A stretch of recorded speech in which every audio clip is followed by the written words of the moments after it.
আমাদের জন মুক্তিযুদ্ধকে চিন্তাই করে বলতে চাইছে আমরা দেশ স্বাধীন করছি দেশ আমাদের। এই কারণে যদি বলতো দেশটা আমরা সবাই স্বাধীন করেছি, সবাই মিলে 10টা করবো, তাহলে কিন্তু আজকে আওয়ামী লীগ যুদ্ধ সাহেব পড়ে না। সেইখান থেকে শিক্ষা নিতে হবে সবাইকে। আমি যদি জাতির জন্য কিছু করে থাকি, জাতি আমাকে সম্মান দিবে, আমাকে কলার উঁচা করে বলতে হবে না জানো অনেক কি করছি, বলতে হবে না। মানুষের চোখ আছে, কান আছে, তারা উপলব্ধি আছে, তারা বুঝতে পারে। সুতরাং জনগণের জন্য যারা করে তাদেরকে জনগণ মূল্য দেয়, তাদের থেকে মূল্য জোর করে আদায় করতে যায় তারাই হচ্ছে খেয়ে মাটি। আমি জাতীয় রাজনীতির কথা ভুলে গেছি, কারণ পৃথিবী বদলে গেছে। তুমি আমি একই আছে হাসিনা ঠিকই পারে গেছে, হাসিনার দল সাইন্য সব জায়গায় স্বাধীনতা আছে। কি মিডিয়া পরিবর্তন করবেন? ঘুষ দুর্নীতি কি কমছে? ঘুষ দুর্নীতি কি কমছে না বাড়ছে? তাহলে আমি দুর্নীতির বিরুদ্ধে কিভাবে জিহাদ ঘোষণা করব? আর দুর্নীতিতে প্রাপ্ত অর্থ আমি কিভাবে আদায় করব? যারা তাদের বিরুদ্ধে লড়াই করলো তারাই কিনা হাসিনার দোসরের হাত থেকে টাকা নেয়, আবার ছবিতে পত্রিকায় টেলিভিশনে আইসা যায়। তাহলে লাভটা কি? তাহলে লাভটা কি হইল দেশের মানুষের? এই জন্য বললাম হাসিনা তো পালিয়ে গেছে, কিন্তু জনগণ যেমন ছিল তেমন আছে, তা ছিল আগে। অর্থাৎ যা আগে ছিল তা নয়।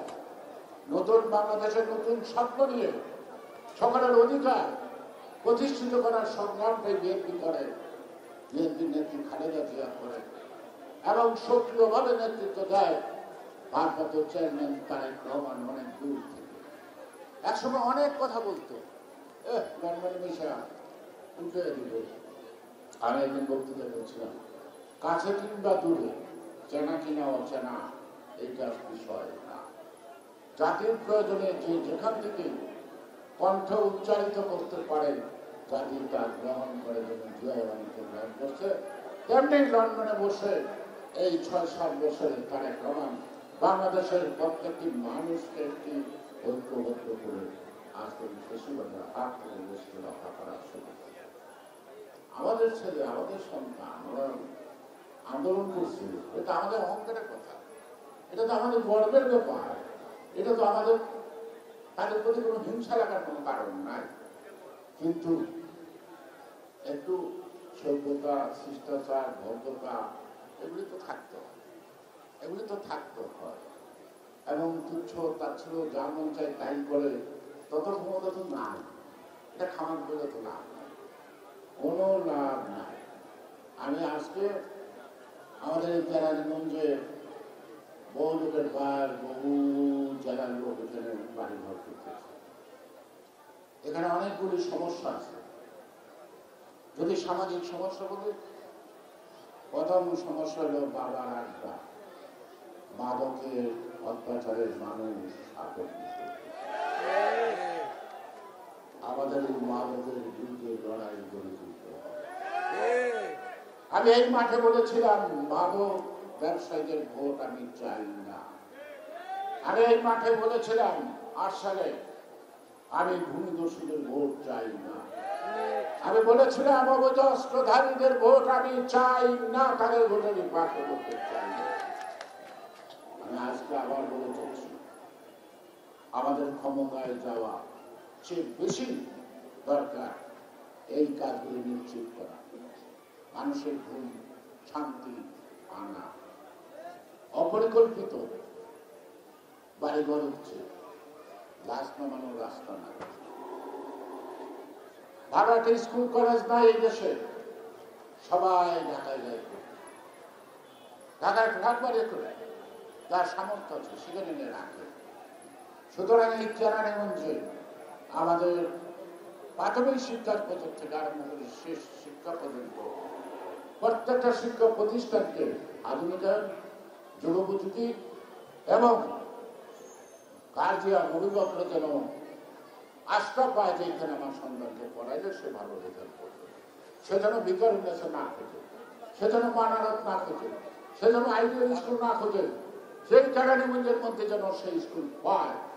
এই কাজটা আমাদেরকে করতে হবে যদি আমরা কেরানীগঞ্জের মঙ্গল চাই, উন্নতি চাই। সে কারণে আমাদের দীর্ঘ পরিকল্পনা আছে।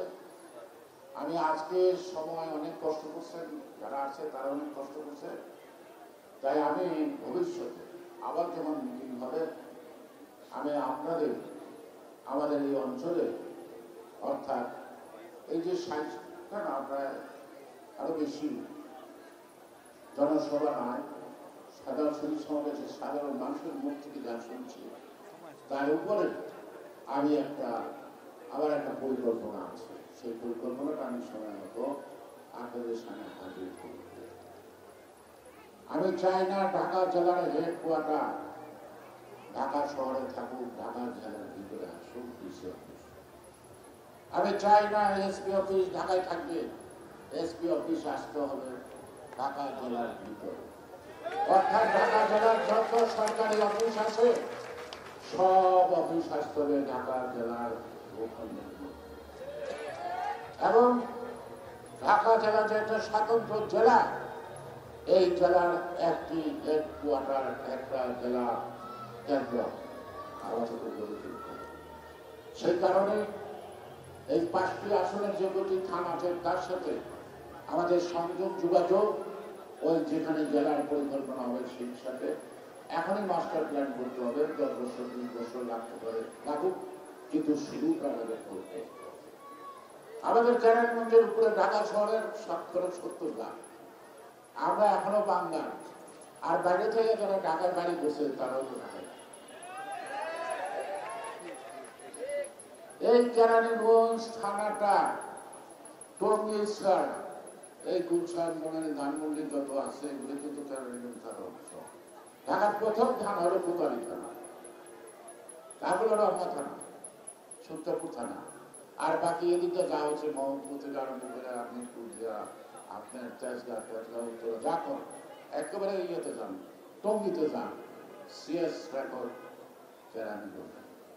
কিন্তু আমাদের কেরানীগঞ্জের মানুষকে কেরানীগঞ্জই বলে, এখনো আমাদেরকে সেই মর্যাদা দেয় না। সেই কারণেই আমরা অন্য খানিক আর মর্যাদাবান হতে চাই না। আমার এলাকায় আমরা না করতে চাই, আমার এলাকা নিয়ে আমরা গর্ববোধ করতে চাই, ঠিক না? সেই জন্য আমাদের নির্বাচন দরকার। একটা নির্বাচিত সরকারের পক্ষে একটা পরিকল্পনা করতে পারে, সেটা 1 মেয়াদে হবে না, 2 মেয়াদ 3 মেয়াদও লাগতে পারে, কিন্তু শুরুটা করতে হবে। আজকে এই যে প্রকল্প প্রণাম এখনো কেরানীগঞ্জে কাজ করে গোপালগঞ্জের মধ্যে, আমরা কত বলবো, কিচ্ছু বলি না, কিছু বলছি কিচ্ছু বলি না। তাহলে গোপালগঞ্জের লোক যদি কেরানীগঞ্জে কাজ করে, এই শশীবালের গোপালগঞ্জের লোক নাই, গোপালগঞ্জের অনুসারী নাই, শেখ হাসিনার অনুসারী নাই, কয়টার চাকরি দিয়েছে যায় না। এখন আমি একটু সাহস পেয়ে এগুলো কথা বলতে, সারাদিন আমাদের কথা শিক্ষা আর স্বাস্থ্য দুটা দখল করছে যান, ওখানে আর কারো কোনো ঠাই নেই, কোনো ঠাই নাই। মাঝে মাঝে অনেকে বলে যে কি করে ভারতের দালাল দালাল, যারা ভারতের দালালি করে তারাই করে আমাকে ভারতের দালাল। এই যে যারা নির্বাচন চায় না, সংস্কার করে এটা সেটা না, এগুলো তো ভারতের দালাল। এরাই কিন্তু আওয়ামী লীগের জঘন্য লোকদের তাদের দলের মধ্যে সদস্য বানাইতেছে, গোপনে খবর রাখে। এই পরাগ মন্ডলকে যে হরণ করলো সেটা কেমন জামাতের নেতা। পরাগ মন্ডলে যে হরণ করলো আপনারা জানেন সবাই, তার নাম যে থানার মধ্যে ওসির নাম লেখা, লাখ টাকা দামের চেয়ার টেবিল দিছে, যে বিপুর সাথে কেরানীগঞ্জের এক টেবিলে না খেলে বিপুল ঘুমতো না, সে এখন শুনে জামাতে না। জামাত কি জিনিস সেজন্য আপনারা ছিলেন, বুঝছেন? আর জামাত ইসলাম, নুরুল ইসলাম আর মনে হয় এক হয়ে গেছে। কারণ জামাত ইসলাম তো একবারে যে জামাই এসছে, তা আশেপাশের মহিলারা বলে তোমার জামাইকে 3 দিন ধরে আসছে, তারা তো আজাদ বলে মসজিদে যেতে কিনা নামাজ পড়তে। ও কি যে কও, আমি তো জামার নাম হইতো মসজিদ, মানে জামার নাম হইতো বলছে তার মসজিদে দরকার হতে। যেহেতু জামাত ইসলাম তারাই মুসলমানের সকল কিছুর মালিক, তাই না? তার জন্য আর কিছু করতে লাগবো না। ব্যস্তের টিকিট বেচতে আছে, ট্রান্সপোর্টে নেন, একেবারে সরাসরি ব্যস্ত যাবেন না। নিজেরা যাবো কিনা এটা কিন্তু তারা যাবে না, এটা তারা যাবে না। সেই জন্য আজকে এতদিনকার সন্দেহ ছিল, এখন কোনো সন্দেহ নাই। সবাই মিলে যখন বিএনপির পিছনে রাখছে, ওরা কনফার্ম যে আগামী দিন বিএনপি বিপুল ভোটের ব্যবধানে এই কারণেই ওরা নির্বাচন হয় নাকি?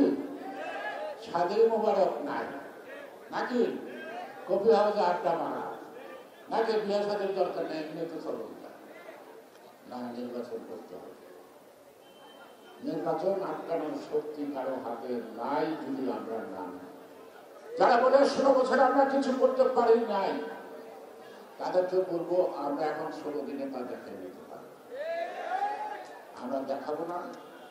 একজন ভদ্রলোক মানুষ ওয়াদা করছে, আমরা তার ওয়াদা সে পূরণ করবে, যথাসময়ে নির্বাচন দেবে, এই প্রত্যাশা নিয়ে আমরা ধৈর্য ধরে রাখছি। মাঝে মাঝে একটু রিহার্সাল, তাই না? যদি যুদ্ধ লাগে তাহলে যুদ্ধ যাওয়ার সময় আর নতুন করে প্রস্তুত হতে না হয়। সবাই ভালো থাকবেন, সবাইকে ধন্যবাদ। বাংলাদেশ জিন্দাবাদ এবং শহীদ জিয়া অমর হোক, দেশনেত্রী বেগম খালেদা জিয়া জিন্দাবাদ।